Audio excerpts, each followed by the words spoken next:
Before I start, let me tell you what I mean by innovation, because it's one of those words, it's a very slippery word, it means a lot of things to a lot of people. When I say innovation, I'm not talking about technology.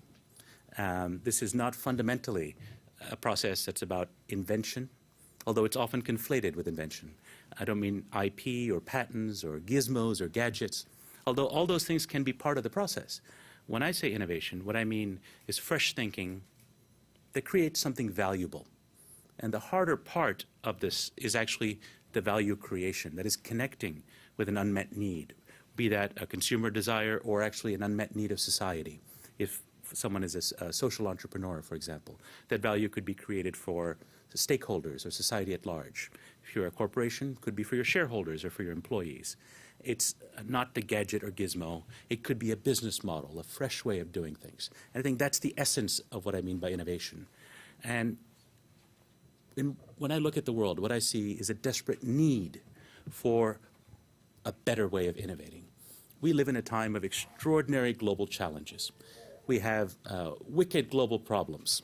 Look at climate change, the pandemic spread. This is actually a more dangerous time to be alive from the perspective of global pandemics than 3 or 4 decades ago.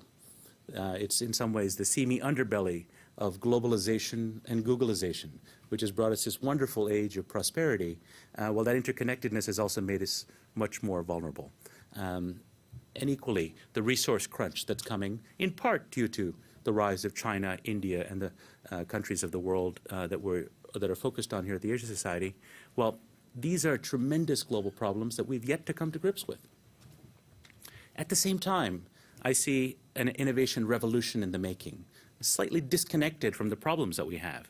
If you look across a range of technologies, be that computing, data, the cloud revolution that's happening in software, look at genomics, proteomics, you see an exponential growth in many of these technologies that's largely under-recorded, and you also see the convergence of those things. Much has happened during the great Victorian age of invention, when the foundation stones for the 20th century were laid down in terms of grid electrification, steam, the motor car, for example, inventions that would later converge to become transformative innovations that powered the 20th century. I see such an era just in the making now. But how to connect those two? I think that's really what animated me to write this book, is to make the argument passionately that we can tame these wicked global problems. We can solve some of the most difficult challenges we now face. But to do so, we need a much more ambitious vision of innovation, one that's much more disruptive to incumbents, and ultimately a vision of innovation that's much more democratic. And that's what I describe as already beginning to happen. And this is where I get some of my optimism from. The new rules of innovation, as I call them, that the book describes, shows how every one of us can transform our own educational path, our careers. If we're looking at companies or NGOs, really think again about how to profit in an age of adversity by solving difficult social problems, by taking on innovations of value. And I think that's where I want to direct our energies. I'll give you an example of 3 of these rules. Move nimbly, be open, fail gracefully. Just to give you a small sampling, and I'll tell you what I mean by that with some examples from my reportage. Move nimbly. The world is moving at lightning speed, and it's not just the industries you might expect.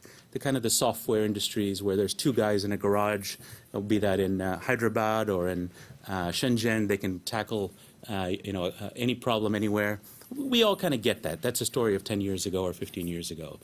But even the traditional asset-heavy industries, and I'm a mechanical engineer by training from MIT, so I was a bit skeptical about the over-enthusiasm of the Silicon Valley crowd when they talked about the whole global economy is being disrupted. What about shipbuilding? Now, let's talk about cars. Let's talk about steel, asset-heavy traditional industries, the big brawny shoulders on which the world economy is built. These aren't being disrupted, are they? Well, actually, they are. And that's really the story here of the spread of what began to happen in software, permeating old economy industries, and this charge being led by developing economies, principally China, but India, Brazil, South Africa in the mix in a powerful way. And I challenged recently the head of innovation at BMW, And car companies are used to cycles of new products that are 5 to 7 years, glacial pace of change. I said, look, this whole talk about the new speed of globalization, is that really affecting you? He said, are you kidding? In China, our most important market, 300 new cell phones come out every year. And my demanding customers in Shanghai expect every new BMW to sync automatically with the new smartphone, with a heads-up Google Apps display. My engineers have to move at the speed of China, and that's changing the metabolism of my entire organization. This is happening. This is real. When I say be open, this is easy to say, hard to do. But the traditional vision of innovation has been one of silos, of Nobel Prizes, of great academic institutions, of research labs like Xerox PARC or AT&T Bell Labs, wonderful, cherished institutions that are being cloned in other parts of the world. But guess what?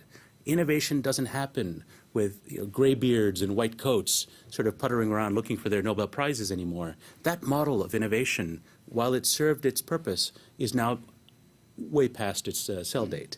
Today, the smartest people in your business don't work for you any longer. And if you want to innovate today, you need to be open, you need to be networked, you need to look at connecting with the people who are actually users of your products, your services. And if you think again about government, of open government, connecting with taxpayers and citizens, you can look at the social sector. I spend a lot of time in my book on new hybrid business models, philanthrocapitalism, and how a new breed of social entrepreneur is connecting with citizens and civil society. That open networked approach is really the way to move forward in this age of innovation. And I'll give you a small example that I learned that opened my eyes. Now, I think most of us here have heard about Netflix. There's the company that puts out DVDs by mail, and you can download them on the internet now. A few years ago, they wanted to improve the way that they recommend movies to their customers, their algorithm. Now, they had some very sharp computer scientists on staff. This is going to be but they said, we can improve it by 10%. If you can do it, we'll give you $1 million. And they put it up on the internet. And they thought a few nerds, maybe working on a computer program, might submit some ideas.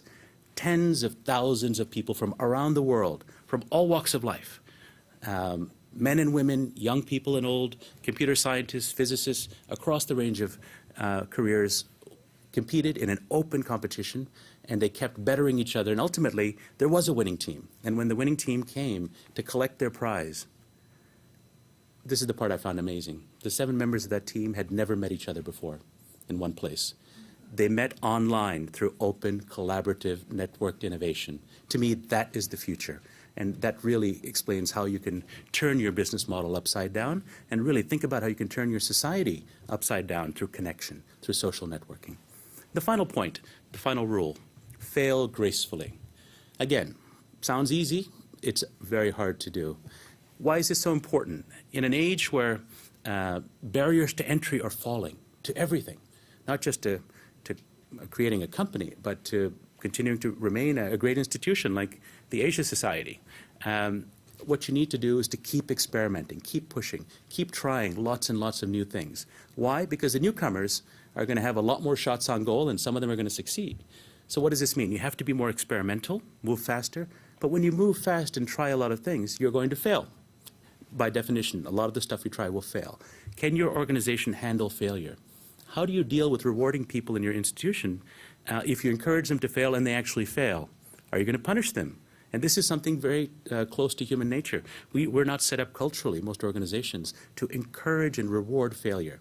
After all, how many of us put our failures at the top of our resumes? Of course not, right? And so our instinct is to bury it. But if you want to be a learning organization, that is to not repeat the same mistakes over and over, you want to share that failure, celebrate the person who was experimental, but move on quickly.